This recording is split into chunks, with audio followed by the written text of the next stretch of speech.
저는 오늘 총장을 사직하려고 합니다. 이 나라를 지탱해온 헌법 정신과 법치 시스템이 지금 파괴되고 있습니다. 돌아온 칼잡이 윤석열 검사와 대기업 저승사자 한동훈 검사가 이끄는 특검의 수사 4팀은 명성답게 거침이 없었습니다. 네, 뇌물수수 등 13개의 범죄 혐의를 받고 있는 박근혜 전 대통령이 전격 구속됐습니다. 최순실 씨 측에 뇌물을 준 혐의를 받는 이재용 삼성전자 부회장이 결국 구속이 됐는데요. 제가 지금까지 해왔듯이 앞으로도 제가 어떤 위치에 있든지 자유민주주의와 국민을 보호하는 데 온 힘을 다하겠습니다.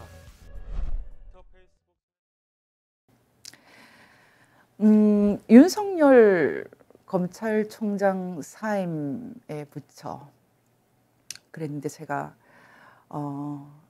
여러분 지금 윤석열 전 총장이 정치적으로 승승장구하고 있죠. 대통령이 될 수도 있습니까? 많은 사람들이 바라고 있죠. VON이나 저희 MPK는 이 문제에 대해서 본격적으로 논의를 한 바가 없습니다. 저 개인적인 의견을 말씀을 드리면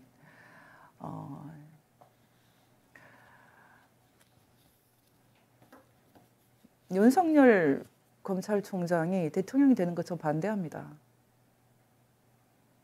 그 사람이 박근혜 대통령을 감옥에 넣고 또 이재용 씨를 감옥에 넣을 때 보여줬던 그 섬뜩함, 자기 자신이 이렇게 의롭다고 생각하는 문제에 대해서 보여주었던 그 섬뜩한 태도 잊을 수가 없고, 많은 사람들이 호산나 호산나 하는 대상이 옮겨지지만 또 한 번 당할 것 같습니다. 그럼에도 불구하고 윤석열 검찰총장이 정치적으로 성공하게 된다면 또 그런 이유가 있겠죠. 그렇지만 제가 오늘 윤석열 검찰총장에 대해서 대통령이 되길 바란다 또는 반대한다 이런 것을 얘기하기 위해서 이 주제를 말하는 것이 아니라, 윤석열 검찰총장은 절대로 법치, 헌정 이런 단어를 입에 올리면 안 된다. 양심이 있으면 그런 말을 하지 마라. 그런 의견을 얘기하고 싶습니다. 도대체 무엇을 당신은 법치라고 말하길래 감히 당신 입으로 법치 헌정을 운운하나, 이게 제 의견입니다. 사임할 때 어떻게 말했는지 여러분 같이 한번 보겠습니다. 저는 오늘 총장을 사직하려 합니다. 이 나라를 지탱해온 헌법 정신과 법치 시스템이 파괴되고 있습니다. 그 피해는 고스란히 국민에게 돌아갈 것입니다. 저는 이 사회가 어렵게 쌓아올린 정의와 상식이 무너지는 것을 저는 두고 볼 수 없습니다. 검찰에서 제가 할 일은 여기까지입니다. 그러나 제가 지금까지 해온 것과 마찬가지로 앞으로도 어떤 위치에 있든 자유민주주의를 지키고 국민을 보호하기 위해 힘을 다하겠습니다. 그동안 저를 응원하고 지지해 주신 분들, 그리고 제게 날선 비판을 해 주신 분들께 감사드립니다. 윤석열 총장님께서 말하는 법치가 조국을 수사한 것입니까? 저는 조국 장관, 조국 교수에 대해서 매우 부정적으로 생각하는 사람입니다. 하지만 저는 개인적으로 조국 장관이 청문회에 오른 것을 계기로 해서 그 가족 수사를 확대시킨 것은 저는 법치 아니라고 생각합니다. 정당화되지 않는다고 생각합니다. 많은 사람들이 제가 이렇게 얘기하면은 받아들이지 않겠지만은 결과적으로 조국 장관이 낙마하게 됐고, 또 결과적으로 그 집에 많은 죄들이 드러났지만 그 방법 자체는 적법하지 않다. 이게 제 의견입니다. 너무나 어두운 역사가 숨어 있었기 때문에 결과적으로 정의를 이루었다고 한다면 동의를 합니다. 그리고 조국 장관에 대해서는 아직도 한참 남았기 때문에 그 부분에 대해서 윤석열 총장이 정권과 맞서서 싸운 것도 어쨌든 평가를 합니다. 아쉬운 부분이 있고 평가할 부분이 있습니다. 전 청문회가 가족 수사를 확대시키는 계기가 된 것은 아주 잘못됐다고 생각하는 사람이지만, 그 결과적으로 장관이 될 만하지 않은 사람이 장관이 된 것은 또 그것을 막은 것은 결국 낙마시킨 것은 잘 됐다고 이렇게 보고 있습니다. 여러분 제 얘기가 너무 복잡합니까? 여러분은 지금 법치 헌정을 지금 검찰총장이 얘기를 했는데 생각보다 법치나 헌정은 어렵고 복잡한 개념입니다. 여러분 우리가 지금 법치나 헌정 얘기를 할 때는 사실은 야만으로부터 우리를 구하기 위한 것입니다. 모든 것이 우리 기분대로 내키는 대로 하면 그게 다 정의라고 생각하지만 정의를 할지라도 수단과 방법을 가리지 않고 수단에 맞춰서 수단과 방법을 가리지 않고 하는 것이 아니라 적절한 수단을 적절한 방법을 찾아서 하는 것이 적법 절차입니다. 지금 윤석열 총장이 과연 법치, 적법 절차 이런 말을 할 자격이 있을까요? 저는 굉장히 무시무시합니다. 제가 얼마 전에 그 전 부산 지원 부장 판사를 하셨던 김태규 판사 인터뷰를 했어요. 제가 했던 모든 인터뷰 중에 저는 가장 자랑스럽다 이렇게 생각하는 인터뷰입니다.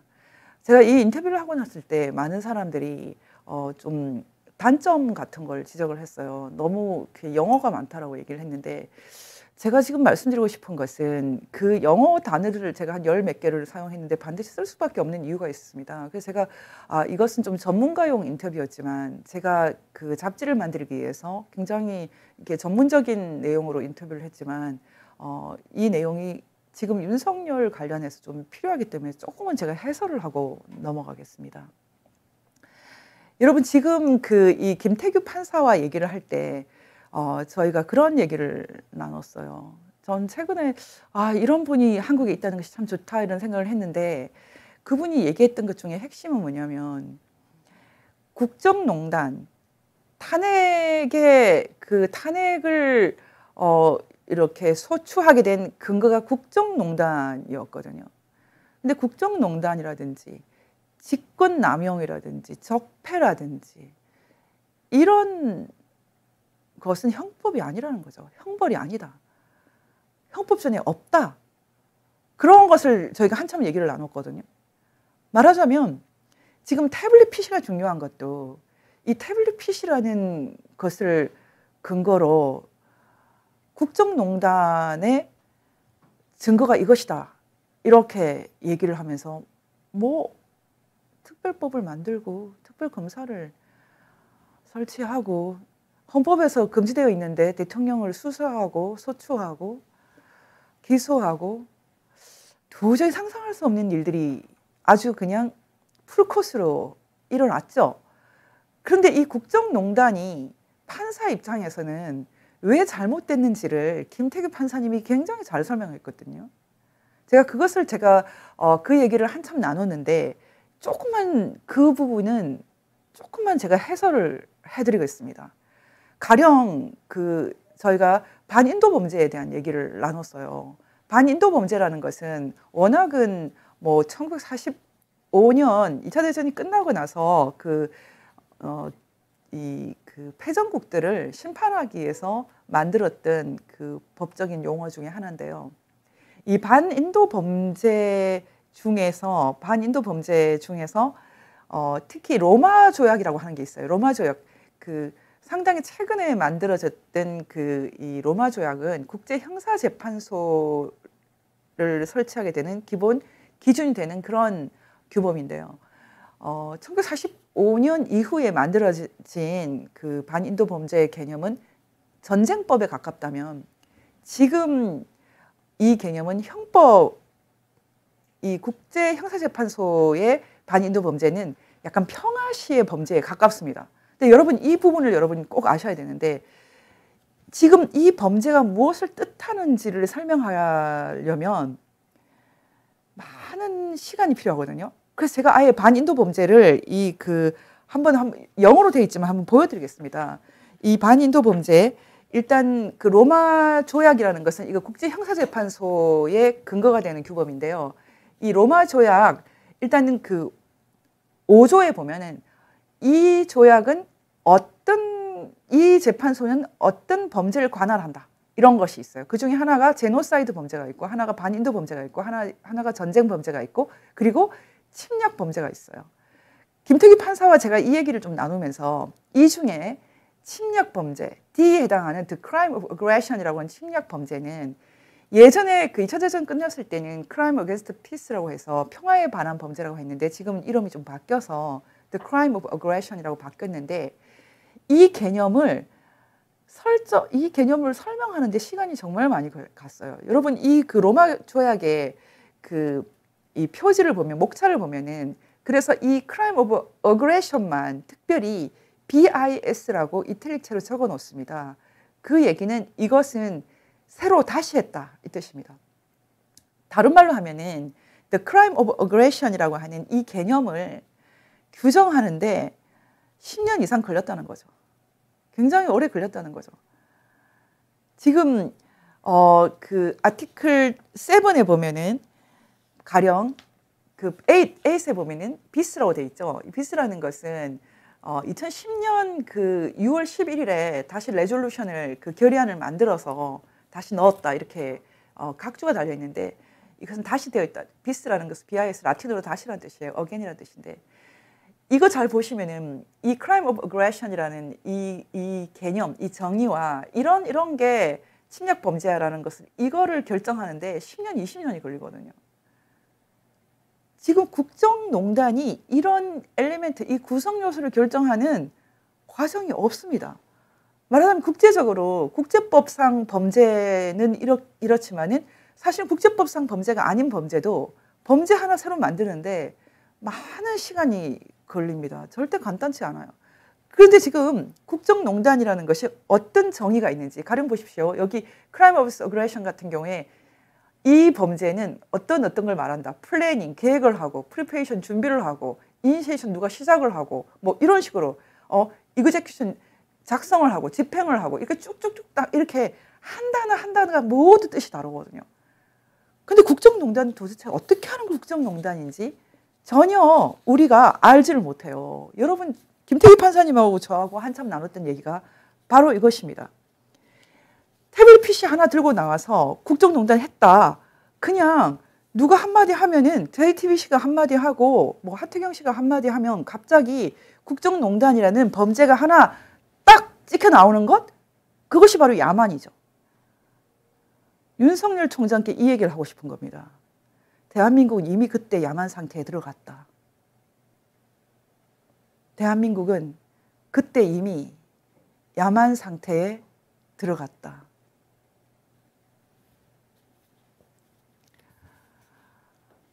여러분 윤석열 총장이 대통령이 돼도 여기서 자유로울 수 있을까요?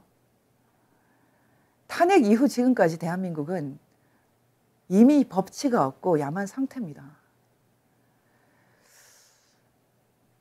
국정농단이 어떻고 적폐가 어떻고 갑질이 어떻고 뭐 형법전에 없는 범죄로 사람들을 마구 집어넣고 그런 야만 사회가 왔어요.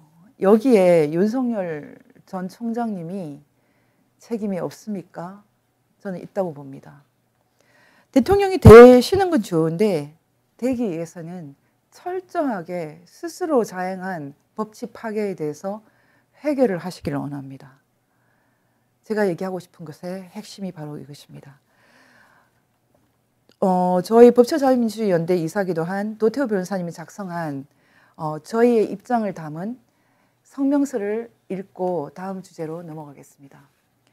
체제 위기의 본질 즉시 없이 법치도 헌정도 살아날 수 없다. 윤석열 검찰총장 사임에 붙여 윤석열 검찰총장이 임기 만료를 4개월 앞두고 어제 사퇴를 했습니다.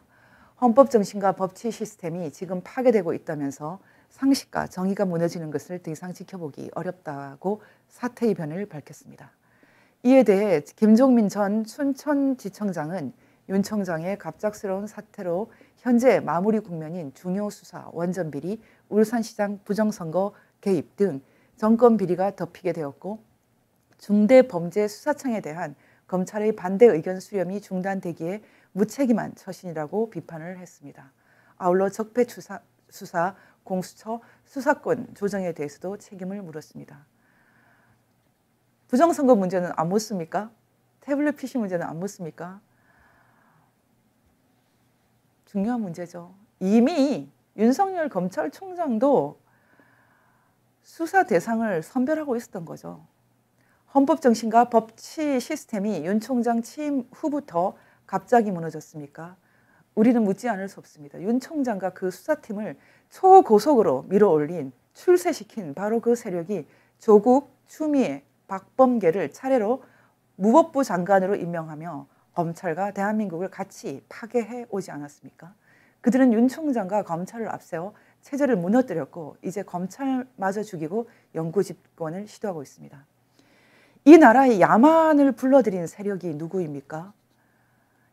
네, 그 중에 한 사람이 바로 윤석열 검찰총장입니다. 그냥 넘어가실 것 같습니까? 누가 더 강력한 야만 세력인가? 더 야만이 이기고 있죠. 계속 읽겠습니다. 현 집권층은 반헌법 세력입니다. 내각제를 미끼로 자유를 삭제하는 개헌을 시도했습니다. 헌법 3조와 4조에 따른 대한민국 정통성과 자유 통일의 규범력을 인정하지 않습니다. 탈북자들이 한국에 들어왔는데 나쁜 짓 했다면서 적법 절차를 물어보지도 않고 북으로 보냈으면서 헌법 3조 위반이라는 것을 인식도 못하는 것이 이 나라 사람들이죠. 그때 총장이 한마디 했습니까? 이 나라 헌정이 무너진 것은 바로 윤석열 검찰총장, 당신 책임 아닌가요? 북한 김씨 일가와 중국의 하명을 따라 국가의 계속성과 근본 국익에 반하는 탈원전, 원전 상납, 대중국 굴종을 서슴지 않고 있습니다. 무시무시한 야만을 불러들이는데 윤 총장 책임 없나요? 1987년 현행 헌법 개정의 핵심인 적법 절차 원리를 철저히 파괴하며 집권했고 기본권과 권력 분립을 말살하는 적폐몰이로 권력을 강화한 뒤 마침내 부정선거로 국민 주권을 도륙하며 180석 확보를 통해 일당 독재를 영속하려 한다. 근데 우리는 부정선거라고 보고 있는데 윤석열 총장 이거 수사하셨습니까? 안 했으면 자유롭지 않죠. 계속 읽겠습니다. 우리는 체제 위기의 이력을 직시해야 합니다. 반헌법 세력은 내내 존재해왔고 지속적으로 권력을 강화해왔습니다. 결정적인 도약이 탄핵 사태를 통해 마련되었고 부정선거를 통해 체제 변성은 완결을 향해 치닫고 있습니다. 반대로 자유체제의 정통성을 주장하는 목소리는 극우로 몰려 제도권 밖에 내쳐져 있습니다. 지금 이승만이냐 김일성이냐 물었을 때 이승만이라고 대답하면 극우랍니다. 극우. 이 광기의 세대가 그런 짓을 하고 있어요. 검찰이 무슨 일을 했습니까? 한통속이죠. 반체제 세력이 한통속이에요. 갑자기 왜 윤석열한테 호산나 하는 것입니까? 대한민국 우파들이 대안이 없어서 그런 것은 알겠는데 근본으로 돌아가십시오. 근본으로. 잘 될 것 같습니까? 계속 읽겠습니다. 한 줌의 희망이 우리에게 아직 남아 있습니까? 문제를 철저히 직시하는 데 희망의 뿌리가 있습니다. 세상을 다 가진 듯한 이들 반헌법 세력은 기실 인류의 공적이 된 북한 김씨 체제와 운명 공동체입니다. 반인도 범죄자로 유엔 안보리에 회부되고 있는 김정은 정권과 아울러 이제 문재인 정권 또한 반인도 범죄자 기소를 피할 수 없게 되었습니다.